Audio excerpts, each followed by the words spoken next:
Inter-Udinese 2-1, una vittoria pesante che analizziamo come sempre il giorno dopo nel nostro format delle 5 cose che potresti non aver visto. Allora ben ritrovati amiche e amici passioni tristi in questo nuovo episodio in cui voglio parlare soprattutto di campo con alcune questioni tattiche molto interessanti, la discussione sui cambi che sta infiammando in queste ore e altri dettagli curiosi, ma mi soffermerò anche su un paio di cose che tantissimi di voi mi avete chiesto di commentare in queste ore, ovvero da un lato un tema che non mi appassiona moltissimo, l'arbitraggio di Chiffi, con una curiosità poi che vi racconterò sull'arbitraggio. L'altro argomento che mi avete chiesto di analizzare invece lo trattiamo subito ed è la partita di Oumar Solé, il difensore classe 2000 dell'Udinese che, come vi avevo detto in settimana, nelle scorse settimane, è nel mirino dell'Inter e sarebbe stato monitorato quindi più da vicino chiaramente in questa partita. Lo stesso Runjaic, allenatore dell'Udinese, ha fatto una battuta dopo la partita dicendo che come livello di giocatore potrebbe giocare nell'Inter. Allora, che partita ha fatto Solé, che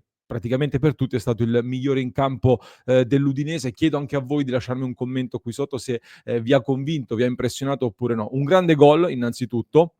in cui secondo me le responsabilità stanno tutte nel farlo arrivare al tiro così liberamente. Io non do particolari colpi a Sommer, come ho letto da altre parti, invece ha fatto davvero un grande gol, quindi meriti anche a lui assolutamente. Per Solé, che è stato il miglior giocatore dell'Udinese per palloni giocati, passaggi riusciti, dribbling riusciti, palloni recuperati e duelli vinti. Tutte statistiche per le quali tra l'altro è tra i migliori in assoluto della partita per questi dati. Quindi ottima partita con qualche sbavatura, in alcuni momenti anche dal punto di vista difensivo per alcuni eccessi di sicurezza secondo me sia nei mezzi tecnici che fisici. Ha avuto una heatmap di zone d'azione che è molto simile a quella che occupa Bastoni, tra l'altro, andate a vedere anche con questo, diciamo, molto coraggio anche nel buttarsi in avanti. A differenza di Bastoni però lui gioca a sinistra ma è destro. Per questo motivo ieri con Simone dicevamo ha delle cose che ricordano un pochino anche Bissek, che schierato a sinistra col destro però è andato tantissimo in difficoltà in questa partita. Non è questa la partita che cambia, che sposta più di tanto le valutazioni su Solé che stanno facendo all'Inter, perché come vi dicevo all'Inter il giocatore lo conoscono bene e si erano già mossi tempo fa, già quando era al Salisburgo, ma il dubbio perché nessuno aveva mai affondato poi su Solé, tant'è che si è trasferito a parametro zero all'Udinese, perché il dubbio era ed è legato sempre alla tenuta fisica di un giocatore che ha avuto tanti problemi, tant'è che anche l'Udinese lo va a prendere a parametro zero, ma non è che lo prende con questa convinzione assoluta, nel senso che lo prende, ma un giocatore di 25 anni, un classe 2000, gli fa un contratto di soli 2 anni, perché evidentemente qualcosa c'è che non quadra, che non convince al 200%. Per cui anche loro hanno avuto questo dubbio e chiaramente l'Inter continuerà a monitorarlo. Se si dimostrerà ancora continuo fisicamente e in crescita, soprattutto in fase difensiva dove comunque deve lavorare, potrebbe diventare davvero un obiettivo caldo. Detto che servirà un investimento importante, quindi bisognerà capire se è un giocatore che può essere lavorato anche da centrale di difesa e soprattutto se come livello può diventare un titolare dell'Inter, perché l'Inter deve andare a comprare quello, un futuro titolare, e quindi fare un investimento importante. Fatemi sapere la vostra nei commenti su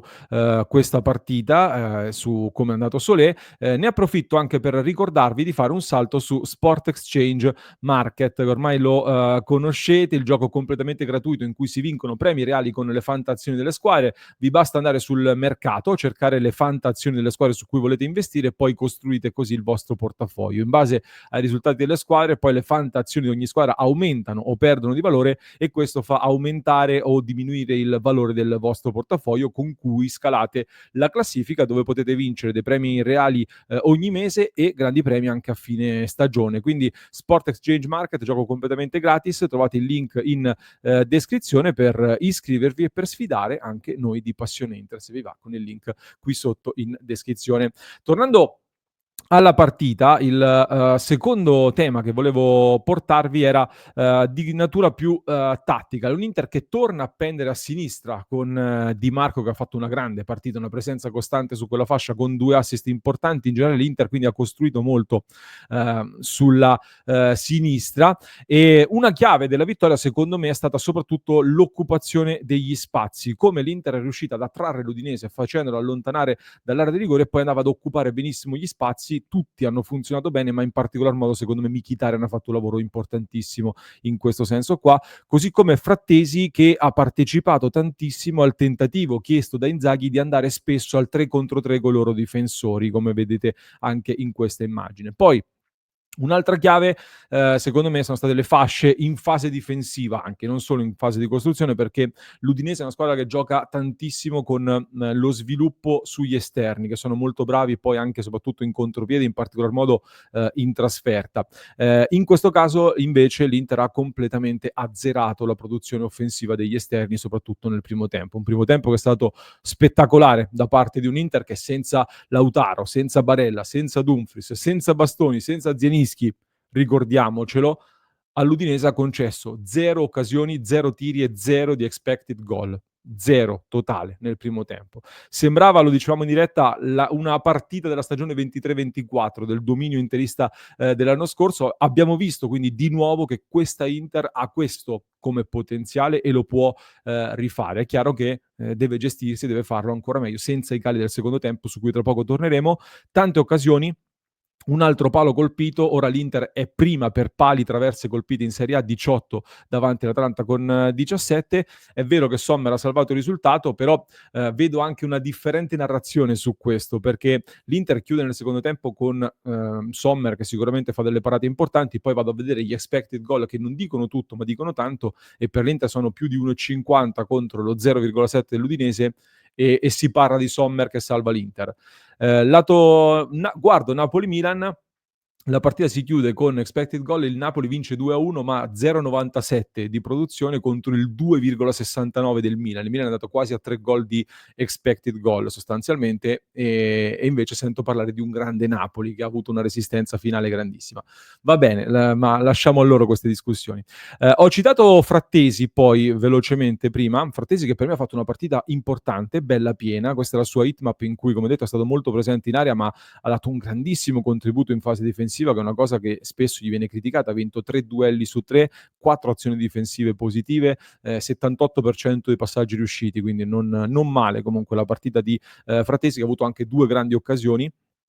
E oltre al gol, chiaramente, molto importante, volevo mettere il focus sulla sua esultanza a tal proposito, perché è stata un'esultanza rabbiosa, molto carica, un'esultanza che la stavamo analizzando in diretta, mi è sembrato lui volersi togliere un grande peso, cioè si è tolto un peso effettivamente, tant'è che poi nel post partita su Instagram ha pubblicato questo post dove scrive: oggi era troppo importante, vi chiedo scusa se ogni tanto sembro spento, ma chi mi conosce sa cosa sta succedendo. Forza Inter con i cuori nerazzurri. Ecco, quello che sta succedendo sono cose private, le lasciamo a lui, però appunto mi è sembrato proprio un'esultanza liberatoria per Frattesi, che arriva a 5 gol anche quest'anno, è l'unico centrocampista con almeno 5 gol in tutte le ultime 3 stagioni di Serie A, e lui come Arnautovic saranno delle armi utilissime, importantissime. Durante la sosta, vi ricordate, avevo detto Inzaghi avrà il compito di riportare Frattesi dentro questa Inter perché il centrocampo è corto, ha bisogno anche di lui e lui può essere un'arma utilissima, come sta diventando sempre di più anche Marco Arnautovic, perché Arnautovic ieri fa un'esultanza, lui a differenza di Frattesi, Arnautovic molto spesso ha esultato in maniera nervosa, come a togliersi un peso, e ha detto spesso mi sono tolto un peso, è stato un momento difficile quando andava al gol, se vi ricordate le vecchie interviste. In questo caso invece mi è sembrato molto più libero di testa, è stata un'esultanza già molto più genuina, più felice, tra virgolette, di un giocatore che sembra più libero di testa anche nel modo in cui gioca poi. Ha fatto ieri un'altra partita importante, lui più riferimento centrale con Thuram che è andato più a svariare a tutto campo. La hitmap di Thuram è molto interessante, la vedremo in diretta. E Arnautovic sta diventando un fattore in questo momento, perché 4 gol nelle sue ultime 5 partite giocate, sta segnando al ritmo di un gol ogni 100 minuti o poco più praticamente, e quindi questo ci collega poi anche al quarto tema, che è il tema dei cambi, perché Inzaghi è stato criticatissimo dopo questa partita per le sostituzioni. Allora io qui faccio un paio di riflessioni. La prima: prima della partita stavamo leggendo i commenti e tanti erano critici per le scelte di Arnautovic perché doveva giocare Correa, e Frattesi perché non puoi rinunciare a Barella. Questi erano diversi commenti che abbiamo ricevuto. E invece ha avuto ragione Inzaghi, perché Frattesi e Arnautovic sono stati decisivi nel primo tempo e hanno fatto ottime partite. Quindi quando si analizzano le prestazioni dell'allenatore, le scelte dell'allenatore, ricordiamoci anche dell'inizio della partita, non solo di quella gara in corso. Poi nel secondo tempo, ragazzi, sui cambi, Inzaghi nel post partita ha motivato quelle sue scelte, ha fatto capire, ha detto anzi pubblicamente che tra quelli che sono usciti, tra i 5 giocatori che sono usciti, solo Çalhanoğlu poteva eventualmente continuare a giocare. Però aveva senso far continuare a giocare Çalhanoğlu? Considerando che Asllani è squalificato in Coppa, Barella sarà squalificato a Parma, Zelinski è fuori perché è infortunato, Çalhanoğlu va preservato per forza di cose, non lo puoi spremere in questa fase. Arnautovic e Frattesi hanno preso dei colpi che non sono preoccupanti, ma comunque hanno chiesto, sono dovuti uscire. Taremi, tra l'altro, rimane fuori. Adesso è arrivato il comunicato ufficiale poco fa di Taremi che salterà una ventina di giorni. Quindi in attacco anche Arnautovic va preservato a questo punto. Di Marco e Darmian, dovevi tenerli ancora più dentro il campo? Di Marco e Darmian tornavano da diverse settimane di infortuni e sugli esterni siamo ancora corti con Dumfries che è fuori. Quindi l'Inter aveva in totale 10 giocatori di movimento in campo e 5 in panchina, c'era anche De Vrij che però non poteva essere schierato, quindi i cambi erano abbastanza obbligati. Si può discutere, secondo me una cosa si può discutere, almeno dal mio punto di vista, ovvero che Bissek aveva mostrato fin da subito delle titubanze, delle difficoltà lì a sinistra, e quindi potevi metterci Carlos Augusto magari lì dietro per tamponare un po', però ragazzi io me la prendo di più con i giocatori piuttosto che con Inzaghi. Cioè, Barella si è, diciamo, ha fatto poco, ha fatto quel fallo intelligente su Barella, diciamo, è l'ultimo che critico assolutamente, però Zalewski si è visto pochino, Correa, Asllani e Bissek non possono entrare così, Correa soprattutto, ma anche lo stesso Asllani e lo stesso Bissek. Se io, allenatore dell'Inter, sul 2-0 in casa contro l'Udinese non posso fare dei ragionamenti perché quelli che mando in campo giocano così, non posso fare delle sostituzioni perché se no ci facciamo mangiare, ecco, allora lasciamo stare tutti i discorsi di Champions League, di scudetto, di triplete, perché non solo non arriviamo a maggio, ma non arriviamo nemmeno a metà aprile. Ecco, quindi criticare Inzaghi in questa partita per me non ha assolutamente senso. Inzaghi che tra l'altro, e chiudo rapidamente col discorso arbitro che in questo caso non volevo trattare, però me lo avete chiesto in tanti, è stato un arbitro che nel finale di partita comunque ha inciso sulla partita, perché ha tenuto la soglia del fallo molto alta e quando tu arbitro decidi di non ammonire e di arbitrare con questa tolleranza contro un Udinese che è molto fisica, è la squadra più fisica, più fallosa e più ammonita del campionato, è chiaro che la favorisci se la fai giocare secondo le regole più permissive. Manca un giallo a Pagero, manca il fallo su Correa nell'azione che fa infuriare Inzaghi, manca il giallo anche a Mkhitaryan che doveva essere ammonito per la rovesciata su Christensen, ma al di là di questo Inzaghi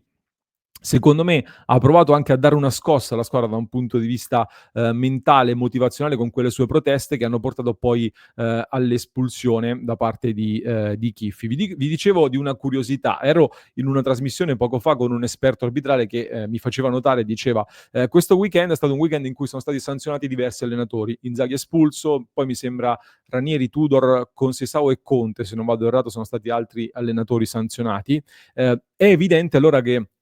dopo tutta la discussione mediatica che c'è stata su Inzaghi che entra in campo, durante la sosta Rocchi, il capo degli arbitri, ha parlato con la classe arbitrale e evidentemente da qui in avanti ci sarà meno tolleranza su questa cosa qua, quindi vi invito a prestare attenzione a questo fatto. Intanto Inzaghi ne ha già pagato le conseguenze di questo cambio che c'è stato nell'approccio perché dovrebbe essere stato espulso direttamente tra l'altro e quindi rosso diretto, bisogna stare attenti anche a cosa ha scritto l'arbitro sul referto perché da lì dipende anche la squalifica che però ecco immagino sarà di una sola giornata e quindi salterà una sola partita, quella contro il Parma, che salterà anche Nicolò Barella. Inzaghi poi